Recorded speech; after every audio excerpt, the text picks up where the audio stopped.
आज हम लोग बात करेंगे सामाजिक प्रवरण और प्राकृतिक प्रवरण में अंतर के बारे में। जैसा कि हम लोग जानते हैं, प्राकृतिक प्रवरण का मतलब होता है थ्योरी ऑफ नेचुरल सिलेक्शन और सामाजिक प्रवरण का अर्थ होता है थ्योरी ऑफ सोशल सिलेक्शन। यहाँ पर दोनों में क्या अंतर है, इसको मोटे तौर पर हम लोग समझने का प्रयास करेंगे। तो सबसे पहले हम लोग ये कह सकते हैं कि प्राकृतिक प्रवरण केवल मृत्यु दर निर्धारित करता है।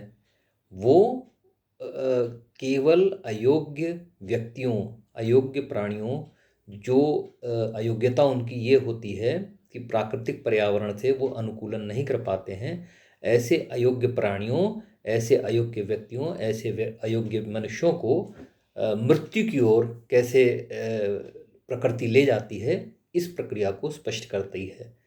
जो प्राकृतिक प्रवरण है केवल ये स्पष्ट करता है कि किस प्रकार प्रकृति से अनुकूलन नहीं कर पाने वाले प्राणी या व्यक्ति, या प्राकृतिक पर्यावरण से अनुकूलन नहीं कर पाने वाले व्यक्ति या प्राणी निरसन या मृत्यु की ओर अग्रसर होते हैं। यहाँ पर केवल मृत्यु के तथ्य पर वो अपना ध्यान केंद्रित करती है। इसके विपरीत सामाजिक प्रवरण मृत्यु दर और जन्म दर दोनों के बारे में काफ़ी स्पष्टता लाता है। यहाँ पर सामाजिक प्रवरण कहता है कि जब सामाजिक दशाएं व्यक्ति अपने अनुकूल बनाने का प्रयास करता है, तो वो अपनी स्वयं की और अपने समूह की मृत्यु और जन्म दर दोनों को निर्धारित कर सकता है। यहाँ पर अच्छे स्वास्थ्य की सुविधाओं द्वारा, विज्ञान में उन्नति द्वारा, स्वच्छता द्वारा वो अपनी मृत्यु दर कम कर सकता है, और परिवार नियोजन के साधनों द्वारा वो अपनी जन्म दर को भी निर्धारित कर सकता है। तो यहाँ पर सामाजिक प्रवरण एक ऐसा सिद्धांत है जो स्पष्ट करता है कि मनुष्य प्राकृतिक पर्यावरण को अपने अनुकूल बना सकता है, ना कि प्राकृतिक प्रवरण की तरह, जहाँ प्राकृतिक प्रवरण कहता है कि प्राकृतिक पर्यावरण मनुष्य को अपने अनुसार चलाता है। ये सबसे पहला अंतर है प्राकृतिक प्रवरण और सामाजिक प्रवरण में।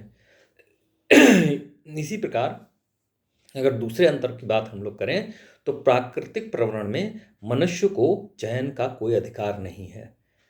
अगर मनुष्य स्वाभाविक रूप से, प्राकृतिक रूप से अपने आसपास के पर्यावरण से, अपने आसपास की प्राकृतिक दिशाओं से अनुकूलन नहीं कर पाता है, तो उसके पास अपनी मृत्यु या अपने जीवन के चयन करने का अधिकार नहीं है। प्राकृतिक प्रवरण का सिद्धांत कहता है कि प्राकृतिक रूप से अगर अनुकूलन मनुष्य नहीं कर पाता है, तो उसकी मृत्यु प्रकृति द्वारा सुनिश्चित है। यहाँ उसके चयन या नहीं चयन करने का कोई प्रश्न ही नहीं उठता। इसके विपरीत सामाजिक प्रवरण का सिद्धांत कहता है कि मनुष्य का चुनाव ही उसकी मृत्यु या उसके जन्म को निर्धारित करता है।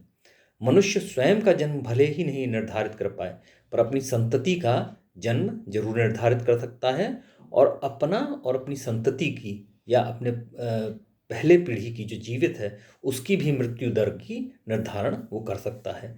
तो यहाँ सामाजिक प्रवरण मनुष्य को एक ऐसी शक्ति के रूप में देखता है जो अगर चाहे तो अपनी सामाजिक दशाओं को अपनी बुद्धि, अपने विवेक, अपने बल के द्वारा परिवर्तित करके अपने अनुकूल बना सकता है और अपनी मृत्यु दर और जन्म दर को निर्धारित कर सकता है। यहाँ पर प्राकृतिक प्रवरण और सामाजिक प्रवरण के अंतर को समझने के बाद थोड़ा सा हम लोग जनसंख्यात्मक कारक और सामाजिक परिवर्तन को समझने का प्रयास भी कर सकते हैं। यहाँ पर दो तीन बातें आती हैं जब हम लोग सामाजिक परिवर्तन और जनसंख्या के बीच के संबंध को समझने का प्रयास करते हैं। सबसे पहला ये है कि अति जनसंख्या अगर हो, या जिसे हम लोग कहते हैं ओवर पॉपुलेशन, तो उस अवस्था में सामाजिक परिवर्तन किस प्रकार से क्रियाशील होगा। तो यहाँ पर सबसे पहले हम लोग देखते हैं कि अति जनसंख्या क्या है। अति जनसंख्या को अगर सामान्य रूप से परिभाषित किया जाए, तो अति जनसंख्या या ओवर पॉपुलेशन वो स्थिति है जिसमें जनसंख्या की वृद्धि की गति खाद्यान्न की आपूर्ति की गति से कहीं अधिक होती है। मतलब एक समाज में अति जनसंख्या तब मानी जाती है, ज़्यादा जनसंख्या उस समाज की तब मानी जाती है जब उसकी जनसंख्या वृद्धि दर समाज में जुड़ने वाले नए सदस्यों की गति उस गति के अनुरूप खाद्यान्न की सप्लाई या फूड सप्लाई उतनी नहीं रह पाती है जितना उस समाज में व्यक्ति पैदा हो रहे हैं। तो ये अति जनसंख्या की एक स्थिति को उत्पन्न करता है। यहाँ पर अति जनसंख्या की स्थिति सामाजिक परिवर्तन किस प्रकार कहलाती है, वहाँ पर एक संपन्न देश को वो भुखमरी और बीमारी के कगार पर ले जा सकती है। यहाँ पर माल्थस नामक एक विद्वान थे जिन्होंने बहुत ही अच्छा सिद्धांत इसके जनसंख्या के संदर्भ में दिया है, किस प्रकार से अति जनसंख्या के द्वारा दुष्परिणाम सामने आ सकते हैं। तो माल्थस कहते हैं कि अति जनसंख्या के कारण ही हैजा, प्लेग, अकाल, बाढ़ जैसे अवरोध कार्यशील हो जाते हैं। प्राकृतिक रूप से अगर हम लोग देखते हैं कि मनुष्य अगर अपनी जनसंख्या को प्राकृतिक रूप से बढ़ाता जाता है और अपने आप कुछ उपाय करके, कुछ ऐसे उन्नति करके, स्वास्थ्य के क्षेत्र में, विज्ञान के क्षेत्र में करके अपनी मृत्यु दर को नियंत्रित कर लेता है, पर जन्म दर को प्राकृतिक रूप से जैसे चलती है वैसे ही चलने देता है, तो जब जनसंख्या बहुत ज़्यादा बढ़ जाती है और वहाँ पर इस तरह की स्थिति उत्पन्न हो जाती है कि खाद्यान्न आपूर्ति उतनी नहीं रह जाती है जितनी जनसंख्या है, तो वहाँ पर प्राकृतिक रूप से या प्रकृति ही कुछ ऐसे अवरोध उत्पन्न करने लगती है जिसके द्वारा जनसंख्या नियंत्रित हो। यह हैजा, प्लेग, बाढ़, अकाल के रूप में सामने आता है। ये माल्थस का सिद्धांत है। यहाँ पर जनसंख्या अगर ज़्यादा होती है तो हम लोग देखते हैं सामाजिक परिवर्तन एक नकारात्मक दिशा को अख्तियार करता है या एक नकारात्मक दिशा की तरफ जाता है। यहाँ पर दूसरा जो सामाजिक परिवर्तन में जनसंख्यात्मक कारक है वो है जनसंख्या की रचना। जनसंख्या की रचना में दो प्रमुख बातें आती हैं कि युवाओं और वृद्धों की संख्या का अनुपात और महिलाओं और पुरुषों की संख्या का अनुपात।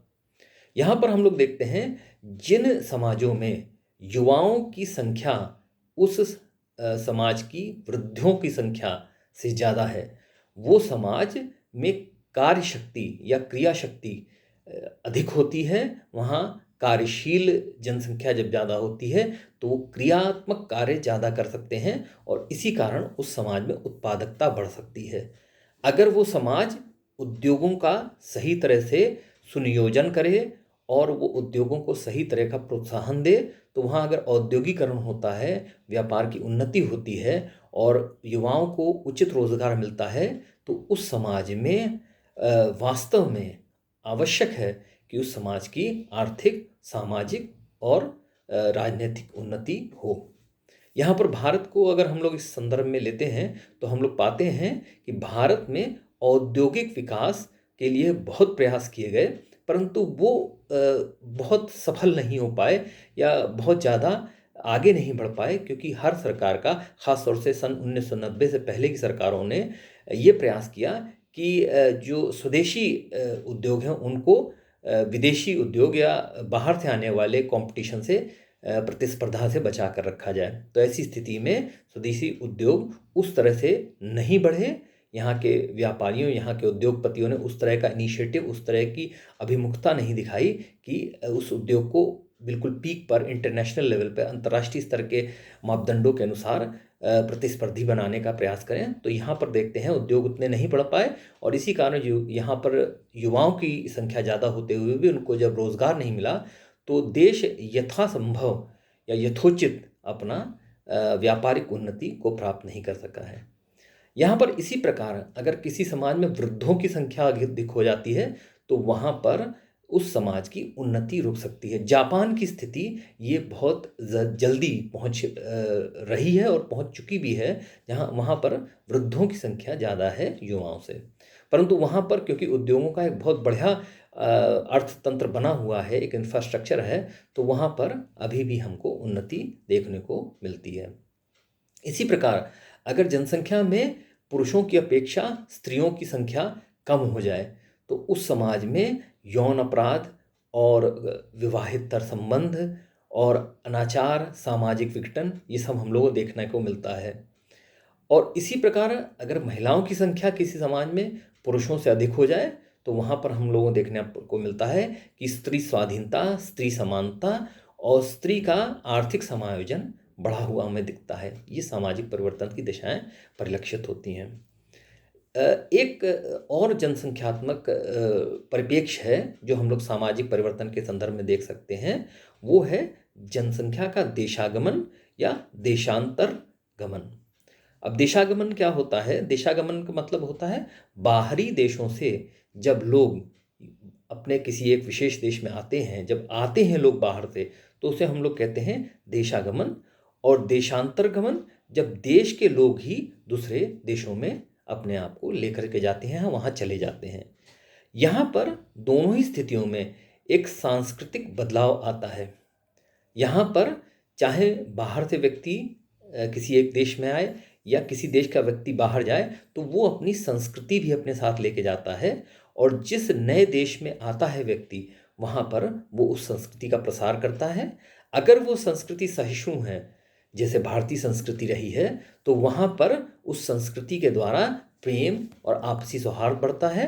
परंतु कई देशों की संस्कृति इस तरह की है कि वो अपने ही धर्म को सर्वश्रेष्ठ मानती है। तो ऐसी स्थिति में वो दूसरे देशों में एक हिंसात्मक परिवर्तन की ओर उस देश को ले जाते हैं, जैसे यूरोपीय देशों में या असम के कई प्रांतों में देखने को मिल रहा है। तो यहाँ पे हम लोग देखते हैं जनसंख्या का कारक भी सामाजिक परिवर्तन में एक बहुत महत्वपूर्ण भूमिका निभाता है।